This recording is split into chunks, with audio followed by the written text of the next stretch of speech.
नमस्कार. रोकटोक में आपलं स्वागत. आज रणसंग्राममध्ये आपल्यासोबत संजय राऊत आहेत. एक प्रकारे 10 महानगरपालिकांच्या निवडणुकांचा रणसंग्राम सुरू झाला आहे. या रणसंग्रामाला एक प्रकारे महाभारताची उपमा दिलेली आहे. या महाभारतात कौरव कोण पांडव कोण हे निकाल लागल्यानंतरच आपल्याला कळेल. परंतु शिवसेना मात्र या सगळ्याच्या सेंटरशी आहे, टीका झेलण्यासाठी किंवा टीका करण्यासाठी सुद्धा.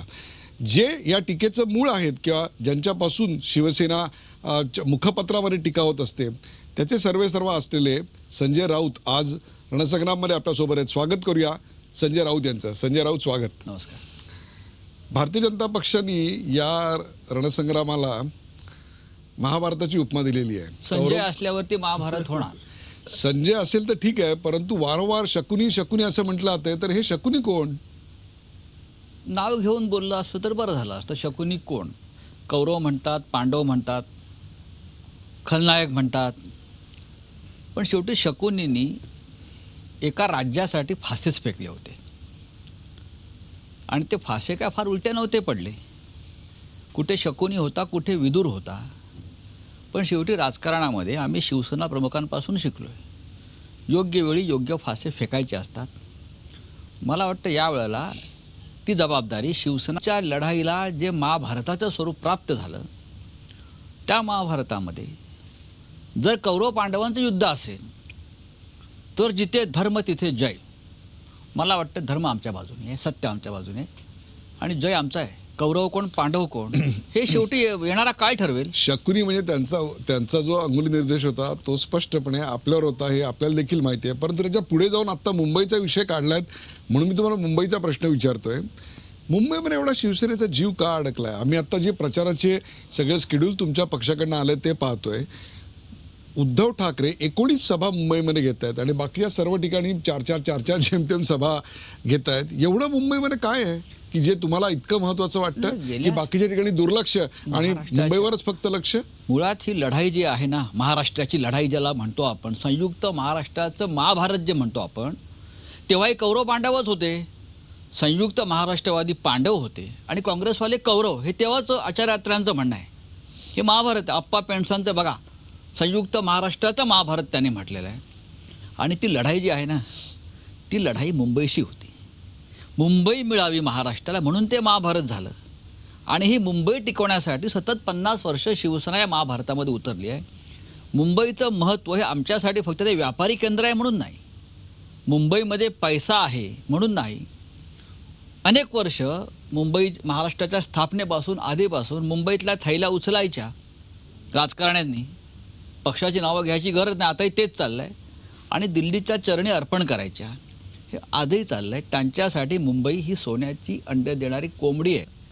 आमच्या वाडवडिलांनी, आमच्या कुटुंबातल्या लोकांनी, सगळ्यांच्या या मुंबईसाठी गिरणी कामगारांनी लाट्या काट्या रक्त तुरुंगवास भोगलेला आहे ना. ठीक आहे, तुमचा मुद्दा जरी मान्य केला, महाराष्ट्राची राजधानी आहे ती जर शिवसेनेने जिंकली नाही तर बाकी राज्यपद काय कामाचं आम्हाला? तुमचा मुद्दा जरी मान्य केला तरी संपूर्ण राज्यात निवडणुका आहेत, 10 महानगरपालिका आहेत, जिल्हा परिषदा आहेत, पण मुंबईतच शिवसेना का अडकली आहे? इकडच्या आर्थिक गणितांमध्ये शिवसेनेचा रस आहे का किंवा शिवसेनेला काही भीती आहे का? 36,000 कोटीची महानगरपालिका, त्यातली कंत्राट, हा विषय आहे. 36,000 कोटीची महानगरपालिका जरी असली तरी ती 36,000 कोटी जी आहे, आता या देशाचं बजेट लाखो करोड कोटीचं आहे. महाराष्ट्राचं बजेट म्हणजे ते पैसे का राज्यकर्त्याच्या खिशात जातात? विकासाचे पैसे आहेत ते, जनतेचे पैसे आहेत ते. कसली ठेकेदारी? सगळं पारदर्शक आहे, सब कुछ दिखता आहे. अशा तऱ्हेने सगळं सध्या RTI असेल किंवा टेंडरिंग आहे, अनेक बाबतीमध्ये हे आरोप करणाऱ्यांनी समजून घेतलं पाहिजे. आणि जे केंद्रीय सर्वेक्षण अहवाल आला ना त्यांच्या आर्थिक विभागाचा, त्यांनीच पहिला क्रमांकाची पारदर्शक महानगरपालिका म्हणून मुंबईचं नाव घेतलंय. का नाही मग? जे टीका करणारे लोक आहेत आमच्यावर, त्यांच्या पक्षाच्या ताब्यातल्या एकाही महानगरपालिकेचं नाव का आलं नाही? दिल्ली महानगरपालिकेचं नाव नाही, नागपूरचं नाव नाही, भोपाळचं नाव नाही. मुंबई महापालिकेच्या स्टँडिंग कमिटीसाठीची लढाई आहे का किंवा शिवसेनेची भिस्त स्टँडिंग कमिटीवर आहे असं आरोप होतं? उद्धवजींनी सांगितलं आहे, स्टँडिंग कमिटीचा कारभार जगातला सगळ्यात पारदर्शक कारभार. त्या स्टँडिंग कमिटीला मुंबईचे आयुक्त बसतात, त्या स्टँडिंग कमिटीला सगळ्या पक्षाचे नगरसेवक बसतात, आरोप करणाऱ्यांचे सुद्धा. पत्रकार ती सभा अटेंड करत असतात. याच्या इतकं पारदर्शक काय आहे? एवढं पारदर्शक असताना सुद्धा आता आरोप करायला काय, तोंड आहे म्हणून आरोप करायचे. हे आरोप जे सुरू खरं म्हणजे झाले नाले सफाईपेक्षा त्यांच्या तोंडाची गटार सफाई आधी व्हायला पाहिजे. आरोप सुरू झाले ते आजचे नाहीयेत. तुम्ही तुमचा जो मित्रपक्ष आहे त्याचे मुंबई अध्यक्ष म्हणजे आता अर्धा मित्रपक्ष म्हणावं लागेल, असू कारण द्या. तुम्ही सत्तेत आहात आणि बाकीच्या इथे कोणी जोडलेले किती आहेत. आरोप करूया, आरोप करण्याला कोणाला तोंड धरता येत नाही. बरोबर, पण आता राजकारणामध्ये त्यांनी एक असे नवा- आरोप करायचे असतात, झेलायचे असतात, उत्तर द्यायचं असतं, काही गोष्टी दुर्लक्ष करून सोडून द्यायच्या असतात. नाही, पेंग्विन पार्टी इथून आरोप सुरू झाले, आता आरोप गेलेत मॅच फिक्सिंग पर्यंत, आणि ते थेट तुम्ही तुमचा जो पक्ष आहे तो काँग्रेसशी हातमिळवणी केली, काँग्रेसची मॅच फिक्सिंग केली आहे. 42 जागांवर असा आशिष शेलारचा दावा आहे की मॅच फिक्सिंग झालेला आहे. आरोप कोणी करू द्या, आज आम्ही वेगळे लढतोय, आधीही आम्ही एकत्र लढत होतो, विधानसभेत आम्ही परत वेगळे झालो. राजकारणामध्ये निवडणुका जिंकण्यासाठी असे आरोप केले जातात, त्यात किती तथ्य असतं लोक ओळखतात. म्हणाल मॅच फिक्सिंग आहे असं तुम्ही आरोप केलात काँग्रेस पक्षाशी. मुळात या देशामध्ये, या महाराष्ट्रामध्ये काँग्रेस मुक्त हिंदुस्थानचा नारा बाळासाहेब ठाकरेंनी आधी दिला आहे. हे बाकीचे आज जे बोलत आहेत ते नंतर आले. आणि मॅच फिक्सिंग म्हणताय ना, आमच्यावर आरोप करता. नगरपालिका निवडणुकीचे निकाल बघा तुम्ही, कोणी कुठे मॅच फिक्सिंग केली होती ती. जे काही 56 वगैरे किंवा त्याच्यापेक्षा जास्त नगराध्यक्ष निवडून आलेत, आम्ही स्वागत करतो त्यांचं. शिवसेनेनं कोणाशी युती नाही केली. आतून अंडर द टेबल जे म्हणतात ना, तसे कोणाशी आम्ही हात वगैरे मिळवले नाहीत. आता आपण म्हणतो आणि विधानसभेची जेव्हा निकाल लागल्यावरती का बरं राष्ट्रवादीचे नेते सगळ्यात पुढे आले, छाती पुढे काढून आम्ही यांना पाठिंबा देतो सरकार बनवायला, तेव्हा तुमचं कोणतं मॅच फिक्सिंग होतं हे आम्ही विचारलं का? नाही. राजकारणामध्ये अशा प्रकारचे टोले प्रतिटोले हल्ले होत असतात. खुल्या दिलानं आम्ही स्वीकारतो, पाठीतवरचे वार स्वीकारतो, छातीवरचे घाव पण झेलतो. म्हणून ते शिवसेना टिकली आहे ना, रडत नाही बसत आम्ही. तुमचे सगळे मुद्दे एक प्रकारे काँग्रेस मुक्त महाराष्ट्र, काँग्रेस मुक्त भारत हे तुमचे मुद्दे भाजपने घेतले, तसंच शिवछत्रपती पण घेतले, मराठी माणूस पण घेतले. हे असं वारंवार का असं होतं? कोणाला बघा, काँग्रेस मुक्त भारत ही देशाची गरज होती. जसं हिंदू गर्व से कहो हम हिंदू आहे. जेव्हा शिवसेना प्रमुखांनी गर्जना केली तेव्हा देशात गेली. तोपर्यंत सगळे छाती फुटेपर्यंत बोलत होते, छात्या फुटल्या, पण गर्वाने कोणी हिंदू आहोत म्हणून कोणी सांगत नव्हतं. हिंदू हृदय सम्राट शिवसेना प्रमुख बाळासाहेबांनी जेव्हा गर्व से कहो हम हिंदू आहे ही जेव्हा गर्जना केली तेव्हा ती देशाच्या कानाकोपऱ्यात पोहोचली. आता काँग्रेस मुक्त भारताचे तसंच आहे ना. बाळासाहेब ठाकरे जेव्हा उभे राहिले काँग्रेसच्या विरोधामध्ये, सोनिया गांधीच्या विरोधामध्ये, तिच्या परकीय मुद्द्याच्या विरोधामध्ये सगळ्या, तेव्हा तो देशामध्ये मुद्द्या ठीक आहे, आम्ही महाराष्ट्राच्या बाहेर लढलो नाही, पण बाळासाहेबांसारखा नेता टोलजंग नेता होता, देश त्यांचा ऐकत होता. भाजपने काल जी प्रचाराची सुरुवात केली, शिवस्मारकाच्या मुद्द्यावरून त्यांनी पूर्णपणे शिवाजी महाराज हायजॅक केले हे महाराष्ट्राने पाहिलं. काल हुतात्मा चौकात जाऊन त्यांच्या नगरसेवकांनी पारदर्शकतेची शपथ घेतली आणि एक आरोप केला गेला की तुम्ही छत्रपतींनाही विसरलात. हुतात्मा स्मारकावरती भारतीय जनता पक्षाच्या लोकांनी जाणं हा त्या 105 हुतात्म्यांचा अपमान आहे. त्यांनी एक प्रकारे ते पवित्र स्मारक अपवित्र केलं. 105 हुतात्मे यांनी मरण का पत्करलं?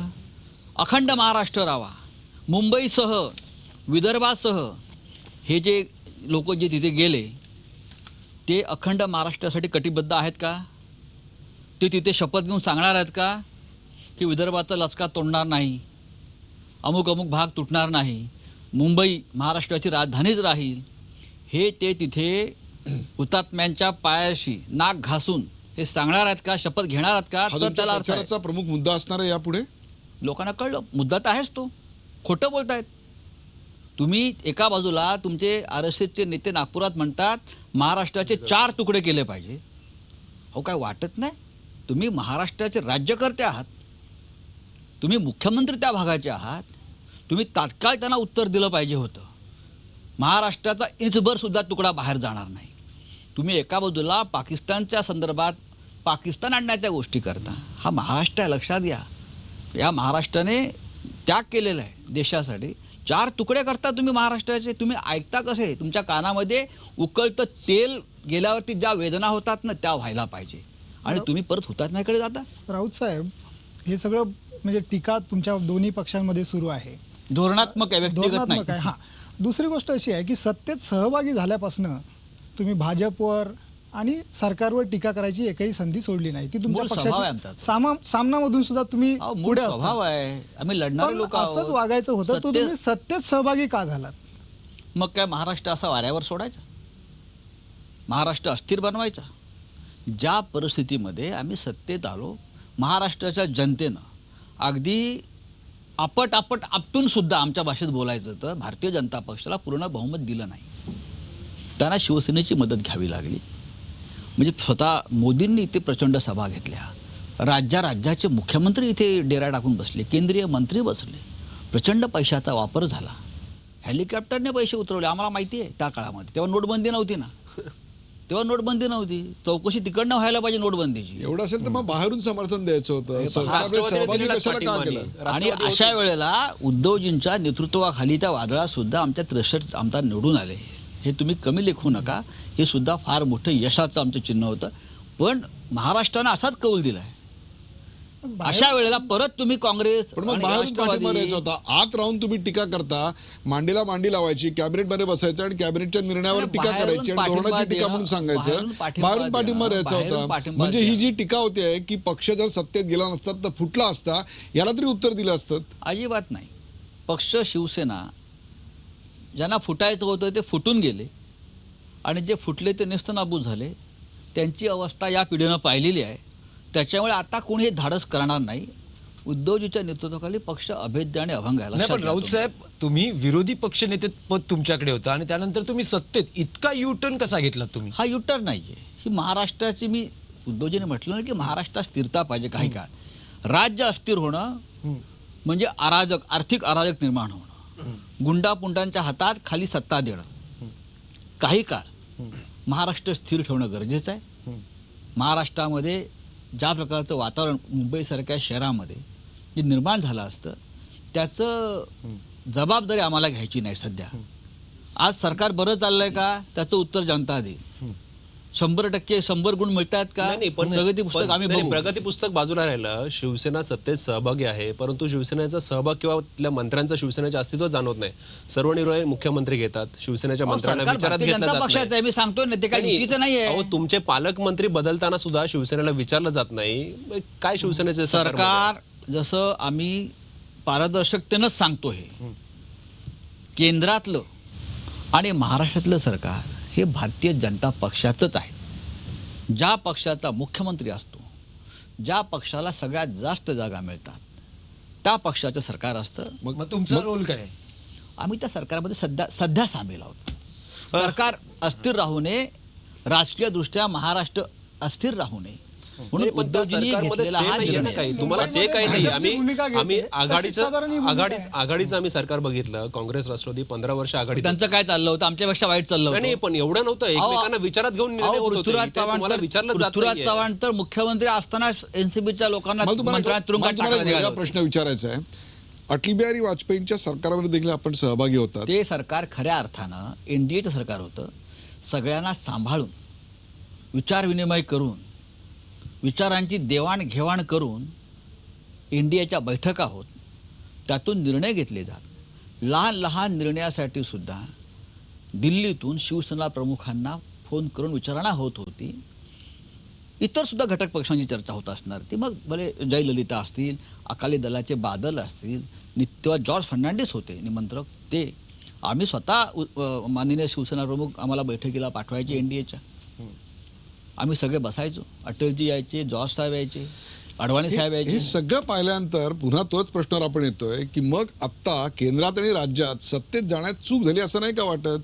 उलट तुम्ही जर पाठिंबा दिला नसतात तर भारतीय जनता पक्षावर राष्ट्रवादीचा पाठिंबा घ्यायची वेळ आली असते आणि ते एक्सपोज झाले असते. उलट तुमचा फायदा झाला असता, तुम्हाला सहानुभूती मिळाली असती.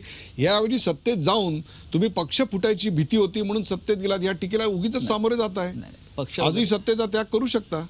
ज्या प्रकारचा निर्णय आत्ता गोरेगावच्या सभेत मुंबई महानगरपालिकेच्या निमित्तानं पक्षप्रमुख उद्धवजी ठाकरे यांनी घेतलेला आहे ना, तुम्ही ती पावलं ओळखायला पाहिजेत राजकारणामध्ये. हा निर्णय धाडसी आहे. यापुढे आम्ही एकटे जाऊ, स्वबळावर लढू आणि जिंकू, हा त्यांचा नारा आहे. हा संदेश आहे त्यांनी दिलेला. प्रत्येक गोष्टीला एक मुहूर्ताने वेळ यावी लागते. ती जेव्हा आली उद्धवजींनी युती तोडली. मला असं वाटतं सरकार नोटीस पिरियडवर आहे. सत्तेतून बाहेर पडण्याचा मुहूर्त कुठला शोधतात तुम्ही? मी असं म्हणतो, ज्या प्रकारची भूमिका उद्धवजींनी घेतलेली आहे आता एकट्यानं लढण्याची स्वबळावर, सत्ता जी आहे ही नोटीस पिरियडवरती जसं किती एखाद्या कालावधी किती नोटीस पिरियडचा आहे? नोटीस पिरियडचा काय कालावधी असेल राजकीय दृष्ट्यात मला कळेल, पण उद्धवजी निर्णय घेतील ना.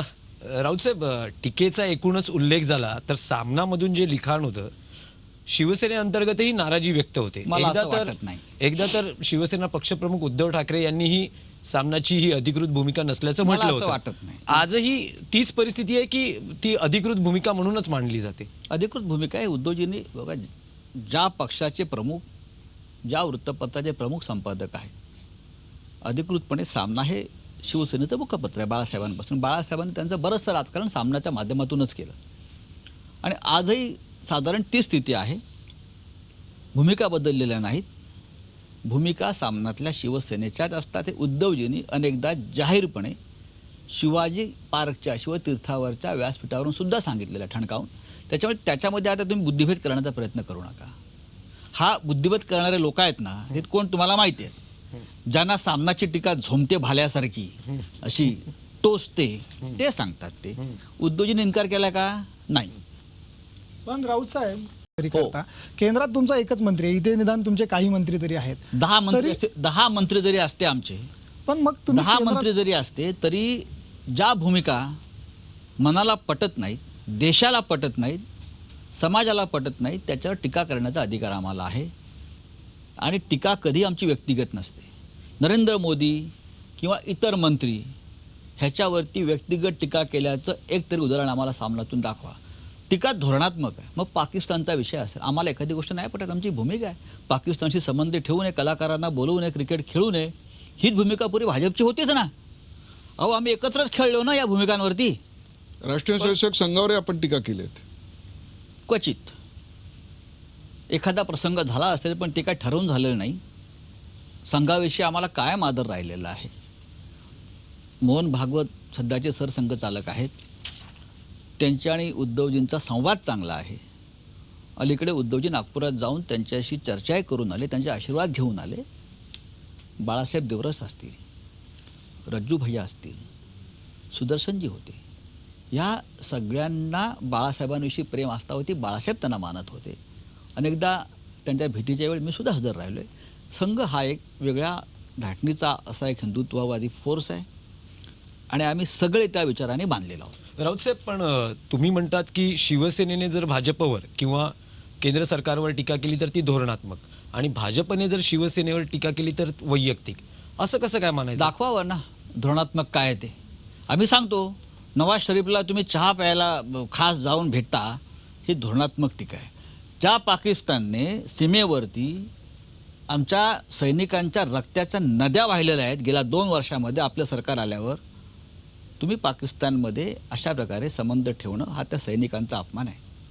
तुम्ही पाकिस्तानची चर्चा करणं हा अपमान आहे सैनिकांचा. तुम्ही मेहबूबा मुफ्तीबरोबर सरकार बनवणं हा अपमान आहे. पाकिस्तानवादी आहे ती, सगळ्यांना माहिती आहे. अतिरेक्यांना मदत करतात हे लोक पहिल्यापासून. हा अपमान आहे, याच्यावर टीका करायची नाही का? भाजप असं का करत असेल असं वाटतं आपल्याला? त्यांची काही राष्ट्रीय आंतरराष्ट्रीय मजबुरी असू शकते, पण त्यांनी देशाला विश्वासात घ्यायला पाहिजे. राऊत साहेब, मुंबई महापालिका निवडणूक आहेत, त्या अनुषंगाने प्रश्न आहे की यावेळेस मनसेने शिवसेनेबरोबर युती करण्याचा खूप प्रयत्न केला होता. स्वतः मनसे अध्यक्ष राज ठाकरे यांनीही उद्धव ठाकरेंना 7 वेळा फोन केले, संवाद साधण्याचा प्रयत्न केला. राज ठाकरेंनी तुम्हालाही फोन केला होता असं एक सांगितलं गेलं त्यांच्या पक्षाच्या नेत्याकडून. अशा निवडणूक काळामध्ये अशा अफवा वगैरे पसरवल्या जातात. कोणी कोणाशी बोलला असेल, नाही बोलला असेल. जर कोणी खरोखर बोलला असेल तर ते गुप्त ठेवावं लागतं. हा पहिला धडा आहे राजकारणामधला. तुम्ही एखाद्या कामासाठी फोन करायचा आणि तुमच्या राजकीय स्वार्थासाठी उघड करायचं, हे राजकारण सोयीचं असेल. पण टाळी तर उघडपणे मागितली गेलेली होती. आपण असं आहे की एकदा शिवसेनेनं भूमिका ठरवली आहे की आम्हाला कोणाबरोबर युती करायचीच नाही आहे. जर युती करायचीच असती तर BJPला आम्ही का सोडलं असतं? स्वबळाचा नारा जो आहे ना, तो स्वबळाचाच. मग कुठली कुबडी नको, कुठला आधार नको. हे एकदा ठरल्यावरती आम्ही दुसऱ्या कोणाबरोबरही का जावं ठीक आहे, आम्ही आमची ताकद आजमावतो ना यावेळेला. नाही, पण शिवसेना भाजप युती संदर्भात ज्यावेळेस बोलणी सुरू होती त्यावेळेस मनसे सोबत युती करण्याबाबत प्राथमिक चाचपणी झाली मला होती, असं काही वाटत बैठकाही झाल्या होत्या. नाही, मला असं वाटत नाही. माझ्यापर्यंत अशी माहिती नाही. नाही, पण यावेळेस अशी एक इच्छा होती, मराठी माणसाची ही इच्छा होती किंवा चर्चा होती की शिवसेना भाजप युती तुटल्यानंतर प्रादेशिक अस्मितेसाठी शिवसेना मनसेने एकत्र यावं. शिवसेना हाच महाराष्ट्राच्या प्रादेशिक अस्मितेचा मुख्य केंद्रबिंदू आहे. स्थापनाच या प्रादेशिक अस्मितेची शिवसेनेपासून झाली या देशामध्ये. त्याच्यामुळे त्यासाठी कोणाचा पाठिंबा घेऊन लढावं अशी का पक्षाची भूमिका नव्हती आणि नाही. तुम्हाला असं वाटतं की ही सगळी माध्यमातली फक्त चर्चा आणि अशा प्रकारची कुठलीही विचारांची देवाणघेवाण, फोनची देवाणघेवाण झाली नाही? या दोन भावांनी एकत्र यावं अशी दोन कोणाची भावामध्ये इच्छा जर नाही? काय झाला असेल त्याच्याविषयी मी कशाला बोलायचं? भाऊ बोलतील ना. राजकीय चर्चा झाली असेल नसेल हे तुम्ही आणि आम्ही कोण ठरवणार? जर कुटुंबामध्ये काही चर्चा एखाद्या विषयावर झाली असेल तर त्यांना बोलू द्या. तुम्ही त्याचं राजकीय विश्लेषण करण्याची गरज नाही. कोणाच्याही पाठिंब्याशिवाय शिवसेनेनं लढलं पाहिजे. सत्ता वगैरे पुढली गोष्ट. कोणाच्याही पाठिंब्याशिवाय शिवसेनेनं लढलं पाहिजे. दिल्लीचंही तख्त राखितो, महाराष्ट्र माझा अशी आमची भूमिका आहे. परंतु जर उद्या वेळ आली तर दुसऱ्या कोणाची मदत घेणार आहे का? ब्रेक नंतर विचारूया हाच प्रश्न संजय राऊत यांना. कुठेही जाऊ नका, पाहत राहा झी 24 तास. आपण पाहताय रोखठोक संजय राऊत.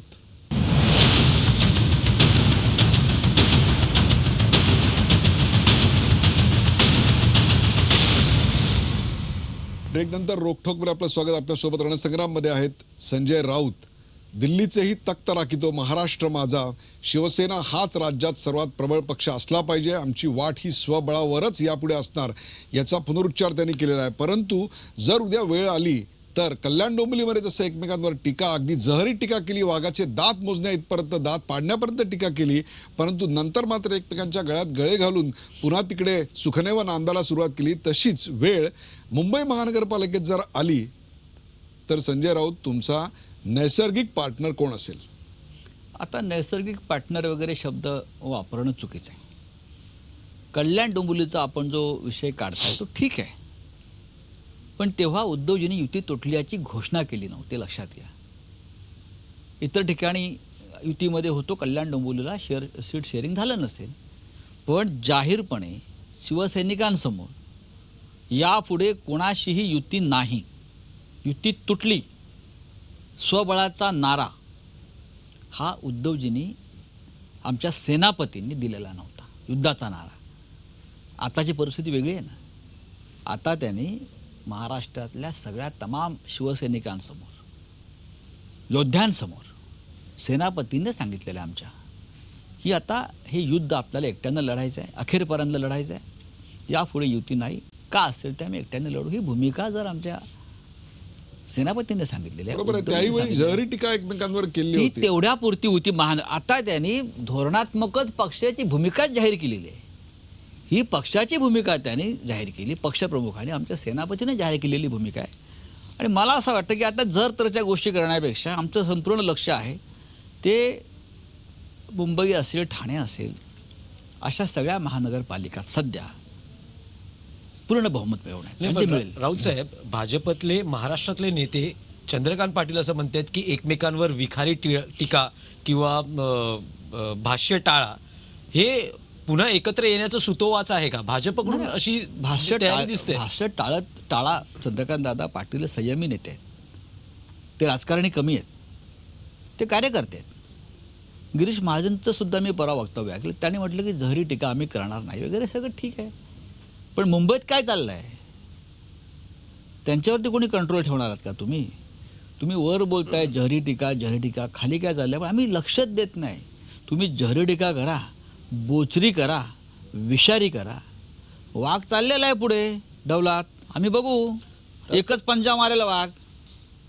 रावसाहेब, मुंबईचा विषय असं जाहीर का नाही हो करत सरळ की उद्या गरज पडली तर विरोधात बसू, परंतु भाजपशी निवडणुकीनंतर देखील संघ करणार नाही, जाहीर करून टाका. मग वाघाचा पंजा मारायची गरजच उरणार वाघाचा नाही. पंजा मारावाच लागेल असं मी म्हणतोय ना. आणि तो मारलेला असल्यामुळे या सगळे आता जे काय चाललंय महाराष्ट्रामध्ये, वाघाचा पंजा हा जहरापेक्षा भयंकर आहे. अनेकांना तो बसलाय, अनेकांना. नाही, पण मुंबई महापालिकेत शिवसेना असेल किंवा भाजप असेल कोणालाही बहुमत मिळणार नाही असा एक अंदाज व्यक्त केला असं आहे जातोय की मराठीमध्ये अशा एक म्हण आहे, वेळेस शुभ बोल रे नाऱ्या. नाही अगदी आम्ही- शुभ म्हटलं आणि एका जागेची जर गरज पडली आणि ती जर भाजपची घ्यायची वेळ आली तर तुम्ही जाहीर करा ना की उद्या विरोधात बसू पण आता भाजप बरोबर नाही. सगळं सोपं होईल ना. 227 नगरसेवकांची ही महानगरपालिका आहे साधारण. असतात ना शिवसेनेचे हितचिंतक. मनसे कोण? बोलणी सुरू आहेत. नावं कशाला घ्यायची? त्यासाठी पण- मनसेचा परफॉर्मन्स ही पण- चांगला राहावा आवाज नाही लागेल. आणि टाळी वाजली गेली आहे का? पण शिवसेना ही स्वबळावरच येईल. नाही की स्वबळावरच आतमधून येईल. राजकीय समझोता काही झालाय का तुम्हाला माहिती आहे मनसे? का लोकसभेत भारतीय जनता पक्षाला आज पूर्ण बहुमत आहे 280. तरी सुद्धा आम्ही सगळे लोक, अकाली दल असेल, आम्ही असू, रामविलास पासवानचा पक्ष असेल, आम्ही त्यांना चांगल्या कामासाठी समर्थन देतोय ना. अच्छा, देतोय ना. बरं. मुंबईच्या हितासाठी, मुंबईच्या विकासासाठी या महाराष्ट्रामध्ये, मुंबईमध्ये जर खरोखर त्याला मुंबईचं हित पाहायचं आहे ना तर आम्हाला चांगल्या कामासाठी पाठिंबा देणारे खूप लोक पुढे येतील. पण आम्ही एक पुढे लक्षात घ्या, 125 जागांच्या वर जागा जिंकू, कमीत कमी 125. मिशन 125 हे एकदा ठरल्यावरती हे प्रश्न गौण आहेत. कोण पाठिंबा देणार, कोण नाही.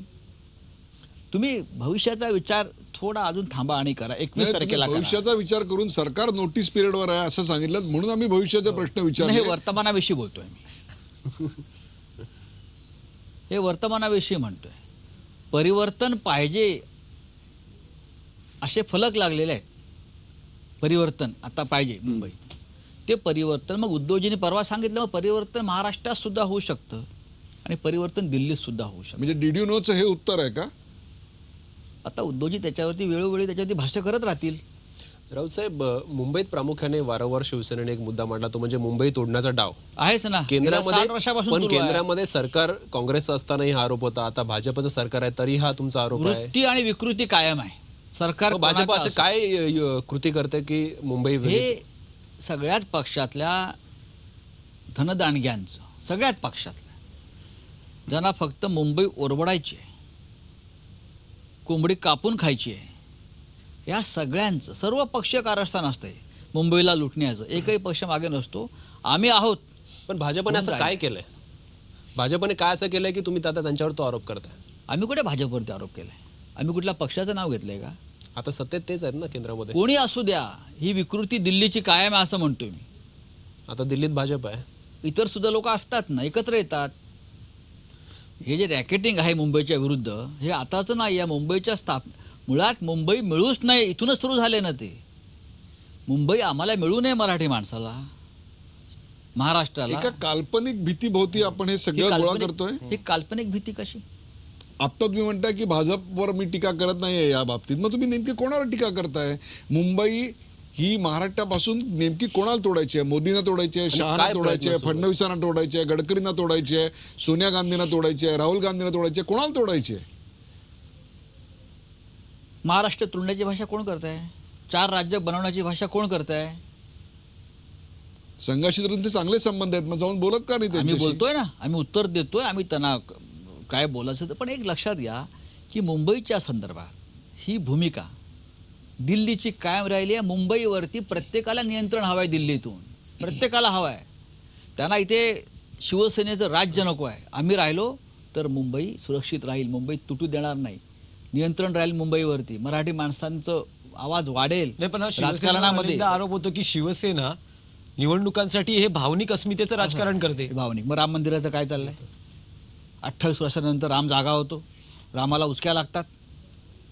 निवडणुका आले की रामाला उचक्या लागतात. जसं प्रत्येक निवडणुकीमध्ये मुंबई महाराष्ट्रापेक्षा वेळ केली जाईल हे अनेकांना निवडणूक कशाला हे आम्ही सातत्याने सांगतोय. जेव्हा जेव्हा प्रसंग येतो, जेव्हा जेव्हा आम्हाला समोर चित्र स्पष्ट दिसतं, तेव्हा आम्ही बोलतो आहोत. आम्ही वसंतदादा पाटीलही बोलायचे, तुम्ही माननीय शरद पवारांना खाजगीत जाऊन विचारा, ते ओपनली बोलले आम्हाला माहीत नाही. मुंबईच्या बाबतीत काय कारस्थानं असतात, आम्ही ते कशी उधळून लावतो. राऊत साहेब, पूर्वी काँग्रेसवर तुमचा पक्ष घराणेशाहीचा आरोप करायचे. बाळासाहेबांनी अनेकदा हा आरोप केला. पण आता पण महापालिका निवडणूक बघितलं तर अनेक महापालिकांमध्ये शिवसेनेसुद्धा घराणेशाही दिसते. मला घराणेशाही ठाण्याचं शब्द पण आहे. उदाहरण घेऊया. सरनाईक असतील, शिंदे असतील, भोईर असतील, सगळ्यांच्याच घरात रवी तिकीट फाटक, नातेवाईकांना विचारे तरे किती किंवा नाव असे आहेत कोणी म्हणजे बलदंड नेते नाही आहेत की जे आपल्या घराण्यातल्या लोकांना तिकडे द्यायला उत्सुक नव्हते. म्हणजे एवढे लोक जनसेवक फक्त राजकीय घरातच नेत्यांच्या राजकारण. घरातच सगळ्याच येतात राजकीय जन्माला येतात. पक्षामध्ये परंपरेनं कुटुंबामध्ये कार्यकर्ते निर्माण होत असतात. ते सुद्धा प्रमुख घरातल्या माणसाबरोबर पक्षातच काम करतात. तुम्ही ज्यांची नावं घेतली, सर नाईक, त्यांची मुलं अनेक वर्ष युवा सेनेचं काम करतात, महाराष्ट्रात दौरे करतायत, अनेक कार्यक्रम राबवतात. आपण ठाण्यात जाऊन विचारा. तुम्ही दुसरी काय नावं घेतली, त्या प्रत्येकाची मुलं शिवसेनेच्या कार्यात सहभागी पण आहेतच इतर ना. कार्यकर्तेही काम करत असतात ना, 30-30 वर्ष काम करत आहेत ना, असतात. त्यांना पक्ष संधी देत नाही. आणि प्रत्येक- नेत्याचा मुलगा किंवा कोणी राजकारणात येऊन 2-3 वर्ष झाले तरी त्याला संधी दिली जाते. कार्यकर्त्यांनी फक्त 17 सध्याच्या राजकारणामध्ये कार्यकर्ते खूप आहेत. आम्ही सुद्धा कार्यकर्ते, आम्हाला सुद्धा योग्य वेळी संधी मिळाली. जिंकून येण्याची क्षमता सुद्धा पाहावी लागते. ही लोकशाही आहे आणि ज्या प्रकारचं लोकशाही सध्या जिंकून टक्कर याची आहे. क्षमता फक्त ही ज्याला बलदंड पद आहेत, आमदार बल- खासदार आहेत, त्यांच्या नाही, भावा बहिणींनाच मिळते नाही, का? अनेकदा आमदार गरीब खासदार- घरातल्या एका माणसाला जसे बाळासाहेबांनी कार्यकर्ते उभे केले, ती परंपरा आता गेली. आजही 99% जे लोक आमची तिकीट जे घेऊन बसले आहेत ना, ते सामान्य कार्यकर्तेच आहेत. तुम्हाला मी नावं घेऊन सांगतो. 1-2% हे तुम्ही म्हणताय ते असतील. आजही आम्ही सामान्यच आहोत. माझ्यासारख्या तुमच्या माणसाला नगरसेवकांची सुद्धा- संपत्ती स्थिती सामान्य असं कोणी म्हणणार नाही. आहे ना. तुम्ही जे चित्र दाखवते तसं नाही आहे. शिवसेनेचे बहुसंख्य नगरसेवक हे सामान्य आहेत. आजही अनेक शाखा प्रमुखांना उमेदवारी दिली आहे.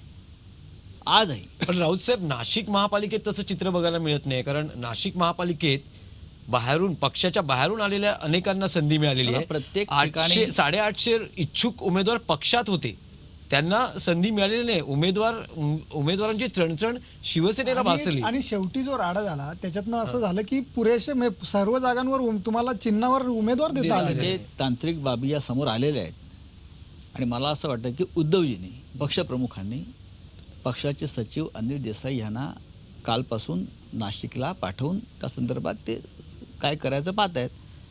या सगळ्या गोष्टी जरी घडल्या असल्या तरीसुद्धा नाशिकला सुद्धा पक्ष हा शिवसेनाच पहिला क्रमांकाचा पक्ष आजही आहे.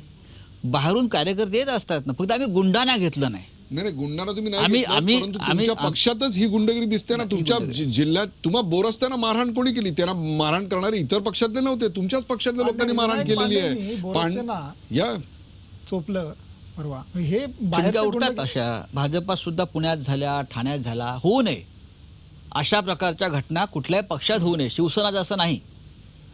हातघाईवरती येऊ नये, तिकिटासाठी अशा प्रकारच्या मारामाऱ्या होऊ नयेत. महत्वाकांक्षा वाढलेल्या आहेत.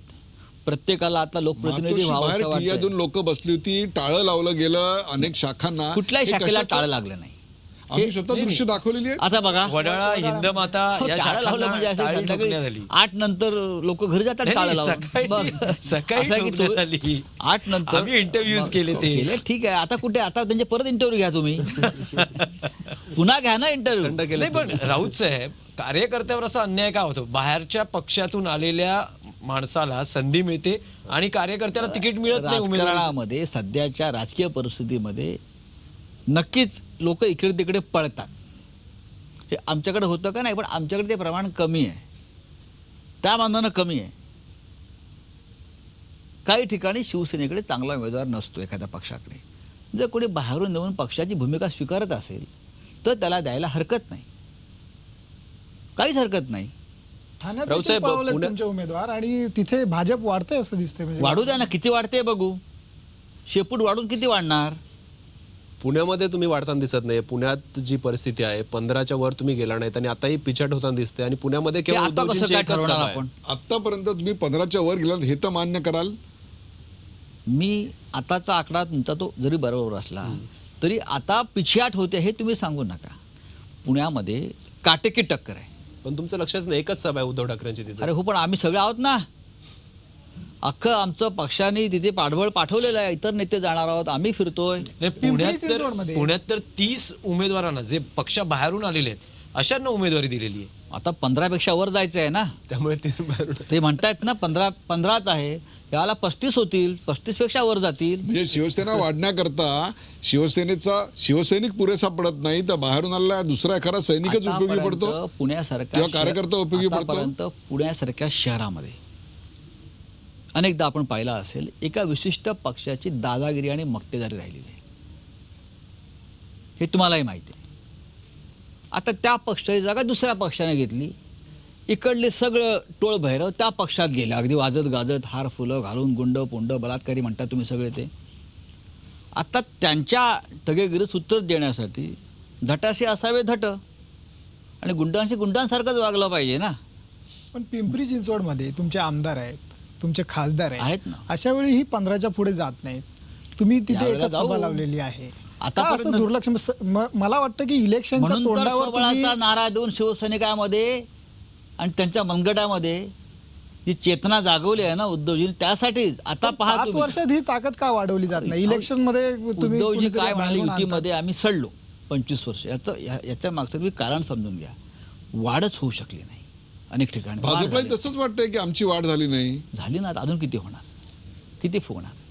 आपणही वाढला, नाही, आपली राऊत साहेब, 60च्या वर आले. आपण- 60 पर्यंत आपण कधीच पोहोचला गेलो नव्हतो. होतो युतीच्या काळामध्ये. युती असताना आम्ही 60च्या वर गेलो होतो.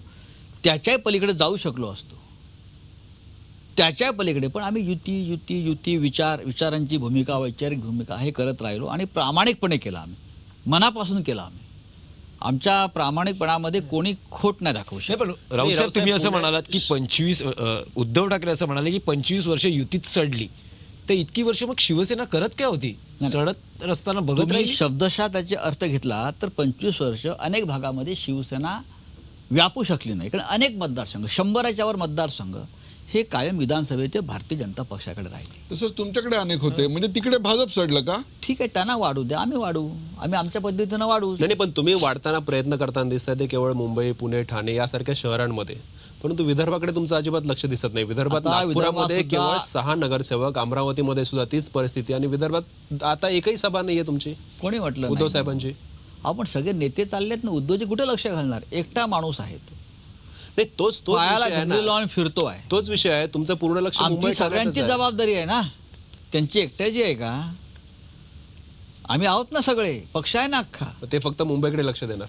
ते मुंबईत चालले, ते ठाण्यात चालले, ते पिंपरी चिंचवडला एक सभा चालले. ठाणे, पुणे, पिंपरी चिंचवड, असू द्या नाशिक. ना, तेवढी पुरेशी आहे. एकच बॉम्ब पडतो ना, अणुबॉम्ब. राऊत साहेब, एक वेगळा प्रश्न आहे की नेहमीच असा आरोप होतो की संजय राऊत हे राष्ट्रवादी काँग्रेसचे अध्यक्ष आणि त्यांचे ज्येष्ठ नेते शरद पवार यांच्या सल्ल्याने राजकारण करतात. मग हे त्यांना प्रश्न विचारा तुम्ही, ते किती मला सल्ला देतात, किंवा उद्धवजींना विचारा आतापर्यंत घेतलेले निर्णय जे आहेत त्याने, त्याच्याशी माझा काय संबंध आहे का? शरद पवार हे या देशातले एक महत्त्वाचे नेते आहेत, कृषी तज्ज्ञ आहेत, आर्थिक क्षेत्रात, सामाजिक क्षेत्रात त्यांचं नक्कीच योगदान आहे. राजकीय मतभेद आमचे त्यांच्याशी आहेत, ते लढत राहू आम्ही.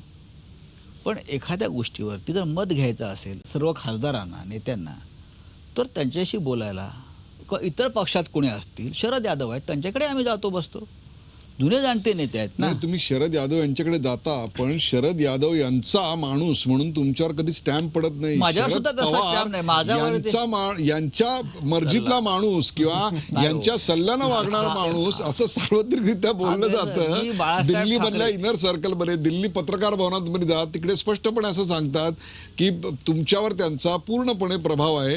हा प्रभाव पुसून का नाही टाकत? मग एकदा आपण माझ्यावरती- त्यांच्यावर रोखठोक टीका का नाही करत? माझ्यावरती जर प्रभाव कोणाचा असेल तर शिवसेना प्रमुख बाळासाहेब ठाकरे यांचाच आहे. नाही, जेवढी टीका आपण आता जहरी करू टीका द्या ना. भाजपवर करताय, त्याच्या 1% टीका देखील तुम्ही त्यांच्यावर केलेली करतो आहे. ना म्हणून- टीका, तुम्ही पहा ना, मी तुम्हाला 100 उदाहरणं देईन. आणि प्रभाव असेल तर सांगायला, म्हणजे मोदी पण म्हणतात की मी शिष्य आहे त्यांचा. ते खुलेआमपणे सांगतात. आम्ही मग काय तुम्ही का नाही शिष्य वगैरे सांगत? नाही आहोत, पण ज्या गोष्टी चांगल्या आपल्या विरोधकांकडून शिकायला पाहिजे. आपण राजकीय कार्यकर्ते आहोत. यशवंतराव चव्हाण त्यांच्याकडनं काही गोष्टी आपण घेतल्या पाहिजे. वसंतदादा पाटील, बॅरिस्टर अंतुले, म्हणजे शिवसेना प्रमुख तर सरकार येण्याआधी असे म्हणायचे, मला कसा मुख्यमंत्री पाहिजे, तर मला बॅरिस्टर अंतुल्यांसारखा मुख्यमंत्री पाहिजे. मन मोठं लागतं हे सांगण्यासाठी. बरोबर आहे. आता तुम्ही मुख्यमंत्र्यांबद्दल बोलताय म्हणूनच म्हणतो की प्रत्येक मुख्यमंत्र्याकडून काय काय घ्यावं हे विलासराव आपण जसं सांगितलं. देशमुख उत्तम मुख्यमंत्री होते. नाही, बरोबर आहे. मग सांगतो ना. असं या मुख्यमंत्र्यांकडून काय घेतलं पाहिजे? मला त्यांचा फार राजकीय दृष्ट्या संबंध आलेला नाही. एक, मी तर गेल्या अनेक वर्ष मंत्रालयात सुद्धा गेलो नाही आहे आणि तसं जाण्याचा प्रसंग येत नाही. पण देवेंद्र फडणवीस हे, मी नेहमी त्यांचं कौतुक करतो की सामान्य कुटुंबातला एक नागपूरचा कार्यकर्ता या राज्याचा मुख्यमंत्री संयमी आहेत, चांगला माणूस आहे तो. आम्हाला त्यांच्याविषयी कायम आदर आहे. ते कधी टोकाची भूमिका घेत नाही, ते समन्वयाची भूमिका घेतात. अशी माणसं राजकारणामध्ये पाहिजेत. त्यांच्यावरती जबाबदारी आहे एवढ्या मोठ्या राज्याची. आणि जे चांगलं आहे महाराष्ट्रासाठी त्याच्यासाठी उद्धवजींनी आम्हाला सांगितलं, आपण त्यांचं त्या बाबतीत पाठिंबा दिला पाहिजे. आणि तो फार सरळ मनाचा निष्कपट माणूस आहे. म्हणजे तुमचा वाद मुख्यमंत्री, मग ती तर देवेंद्रमध्ये पण आहे. ते त्या देवेंद्रजींनी तीच भूमिका मांडलेली आहे. की शेवटी ते त्यांची पक्षाची भूमिका मांडत असतात. जे खालचे लोक टीका करतात, आम्ही त्यांच्याकडे व्यक्तिगत पाहतच नाही. त्यांनी एक धोरण ठरवलं आहे पक्षाचं, पक्ष वाढवण्याचं. त्या धोरणामध्ये असेल त्यांच्या की शिवसेनेवर टीका करा तर करा. शेवटचा आशिष शेलार यांच्याशी कधी बोलला होतात किंवा किरीट सोमय्या यांची? कारण त्यांनी परवा असं सांगितलं की माझ्या मुलाच्या लग्नाची आमंत्रण पत्रिका द्यायला सुद्धा मला मातोश्रींनी होकार दिला नाही. ही राजकारणातली दिलदारी, याच्याकरता एकीकडे बाळासाहेब फेमस होते. हे पहा, मला त्याच्याविषयी खरोखर काही माहीत नाही. जेव्हा हे काय बातम्या वाचल्या, पण या सगळ्या व्यक्तिगत गोष्टींशी जसा आमचा संबंध येत नाही. ज्या प्रकारची टीका किरीट सोमय्यांनी केली ती सुद्धा आम्ही वाचली, त्याच्यावरती उत्तर दिलं. इथपर्यंत त्यांचा आमचा संबंध आहे. खरं म्हणजे कधी काळी किरीट सोमय्या हे मातोश्रीवर सतत येणारे ग्रस्त होते, मलाही माहिती आहे ते. आता हे काय त्याचं उत्तर त्यांनी शोधलं पाहिजे, आम्ही कसं काय उत्तर देणार? नाही, पण तुमचं इतक्यात बोलणं झालं का आशिष शेलार किंवा किरीट सोमय्या यांच्याशी वैयक्तिक किंवा फोनवरून? ना, अलीकडच्या काळात तरी नाही. माझं माधव भंडारींचंही विशेष प्रेम आहे तुमच्यावर. असू दे ना, माझ्यावरती प्रेम असायला पाहिजे. मी पत्रकार म्हणून सगळ्यांना आवडतो असं मला वाटतं. वाचावं लागतं ना. आपण हे टॉरलं, तुम्ही माझ्याशी संपर्क ठेवायला शेवटचे 1-2 प्रश्न, वेळेची मर्यादा लक्षात घेता.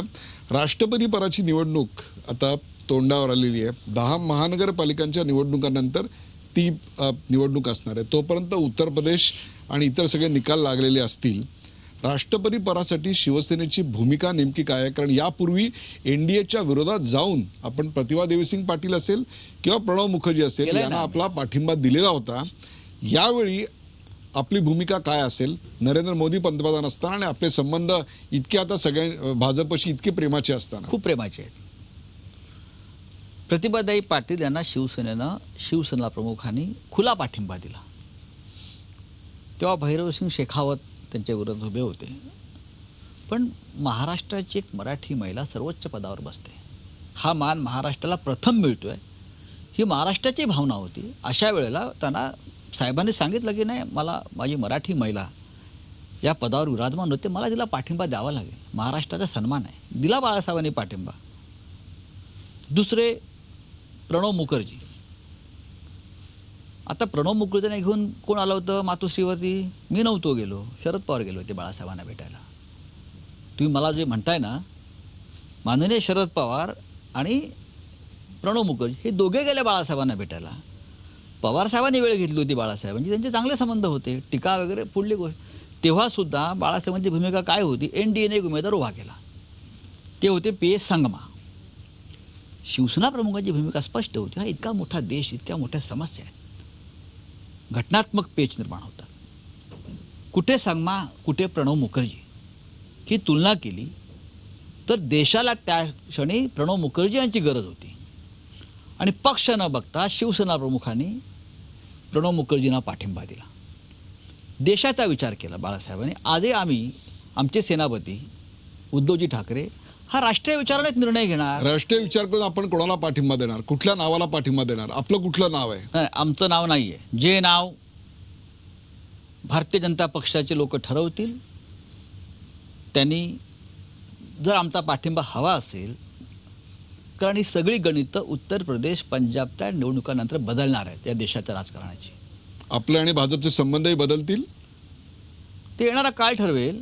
पण सांगतो, राष्ट्रपती पदाच्या उमेदवाराविषयी सगळ्यांना शिवसेना पक्षप्रमुखाशी चर्चा करावीच लागेल. जर तुम्ही आपण कुठल्या मताचा आग्रह धरणार?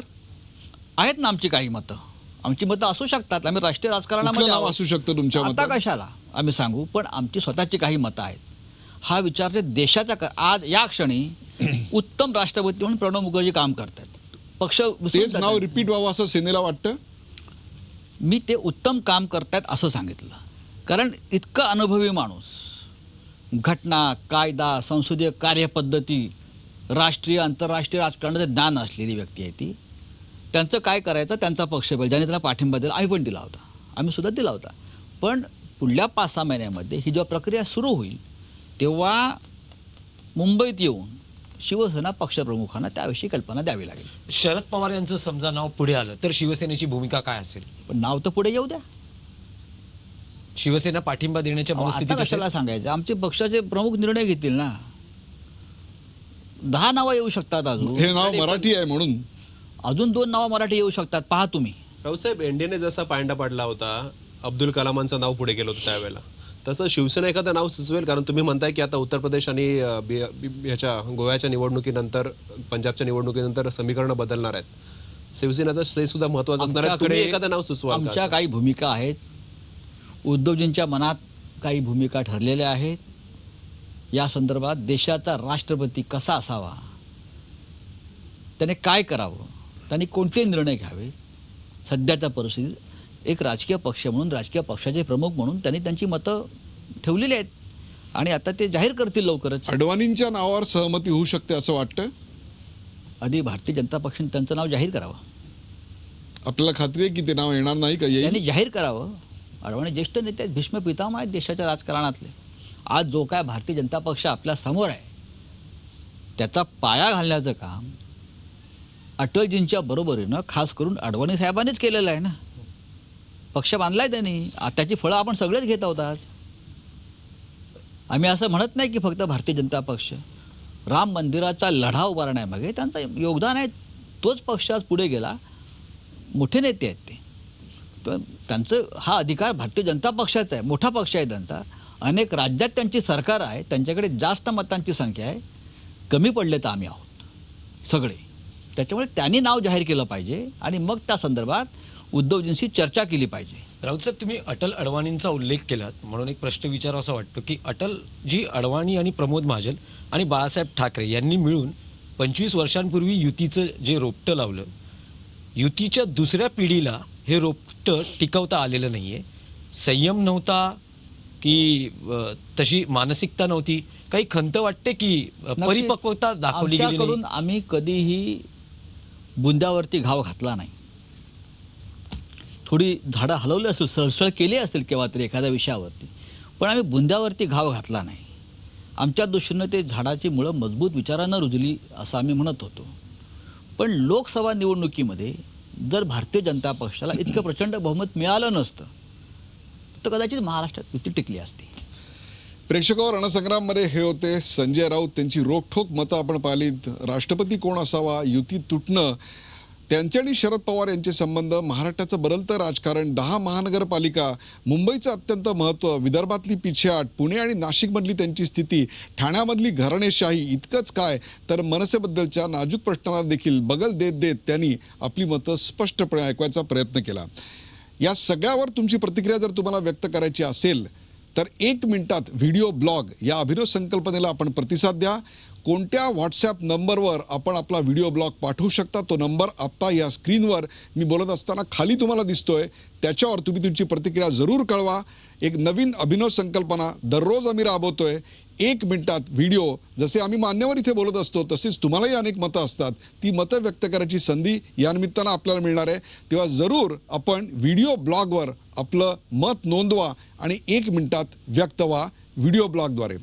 आज झी 24 तासच्या प्रेक्षकांसाठी आपण आलात त्याबद्दल सर्व प्रेक्षकांतर्फे आभार. आपले सुद्धा आभार. आम्हाला तुम्ही महाराष्ट्रात आमचा विचार नेलात. ताज्या बातम्यांसाठी पाहत राहा झी 24 तास. रहा एक पाऊल पुढे.